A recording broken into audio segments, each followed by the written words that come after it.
Pemirsa Divisi Propam Polri kembali menggelar sidang Komisi Kode Etik terkait dugaan obstruction of justice dalam kasus pembunuhan berencana Brigadir Yosua. Sidang hari ini akan dilakukan terhadap mantan Kaden A Biro Paminal Divisi Propam Polri, Kombes Agus Nurpatria. Sidang etik ini terkait dugaan obstruction of justice atau merintangi penyidikan atas kasus pembunuhan Brigadir Yosua. Kombes Agus Nurpatria diduga menghilangkan dan memindahkan CCTV di TKP pembunuhan Brigadir Yosua. Kadif Humas Polri Irjen Dedi Prastio mengatakan sidang kali ini akan menghadirkan 14 orang saksi. Saksi-saksi tersebut diantaranya adalah Brigjen Hendra Kurniawan, Kompol Baikuni Wibowo, dan Kompol Cuk Putranto.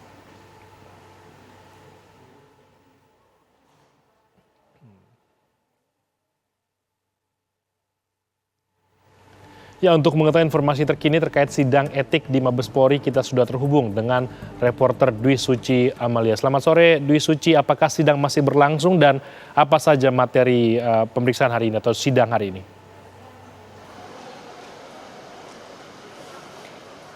Ya Imran, memang benar sekali sejak tadi dimulai sekitar pukul 10 pagi sidang Komisi Kode Etik Polri ini dengan terduga pelanggar yakni mantan Kaden A Biro Paminal Div Propam Polri yakni Kombes Pol Agus Nurpatria ini sudah berlangsung, di mana tadi sempat terjeda sejenak dan kemudian dilanjutkan kembali pada pukul 2 siang dengan agenda permintaan keterangan ataupun pemeriksaan saksi, di mana sebanyak 14 saksi ini berencana akan dihadirkan, yang salah satunya adalah mantan Karo Paminal yakni Brigjen Hendra Kurniawan. Tadi kami memantau sejenak yang ditampilkan di Polri TV, di mana tadi memang terlihat sudah ada 4 orang saksi yang diperiksa dari total ada 14, dan di sana masih belum terlihat ada sosok dari mantan Karo Paminal Brigjen Hendra Kurniawan yang juga turut diminta keterangan terkait dengan dugaan obstruction of justice dengan terduga pelanggar yang di sidang etik hari ini adalah Kombes Pol Agus Nurpatria. Nah, kemudian mengenai perannya, jadi juga kita sudah ketahui bersama bahwa Kombes Pol Agus Nurpatria ini diduga mengamankan, kemudian mencopot dan mengganti DVR CCTV di pos Satpam yang berada di rumah dinas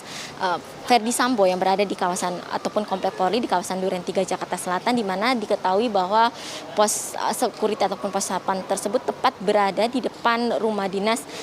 Ferdi Sambo yang merupakan TKP pembunuhan berencana terhadap Brigadir Nofriansah Yosua Huta Barat. Sementara itu, selain peran lain yang diduga dilakukan oleh Kombes Agus Nurpatria ini, selain mengamankan barang bukti CCTV, ia juga diduga untuk menjemput dan membawa 3 orang saksi ke ruang Biro Paminal untuk kemudian diinterogasi dan diperiksa, meskipun hingga saat ini belum diketahui siapa ketiga saksi tersebut yang dibawa dan kemudian diperiksa, termasuk pula diduga melakukan prarekonstruksi di ruangan Biro Paminal. Ia juga diduga ataupun perannya diduga adalah untuk menyerahkan, dalam hal ini adalah diperintah penyidik, yakni untuk memerintahkan kepada penyidik untuk membuat BAP kepada 3 saksi yang berisi ataupun mengganti isi BAP sesuai berita acara interogasi yang sudah dibuat oleh ataupun Kombes Agus Nurpatria sebelumnya, dan ia juga seharusnya menyerahkan CCTV tersebut ke penyidik Polres Metro Jakarta Selatan namun tidak diserahkan. Itu adalah beberapa peran yang diduga dilakukan oleh Kombes Agus Nurpatria yang membuatnya menjadi ataupun ditetapkan sebagai tersangka obstruction of justice dari 7 tersangka yang sudah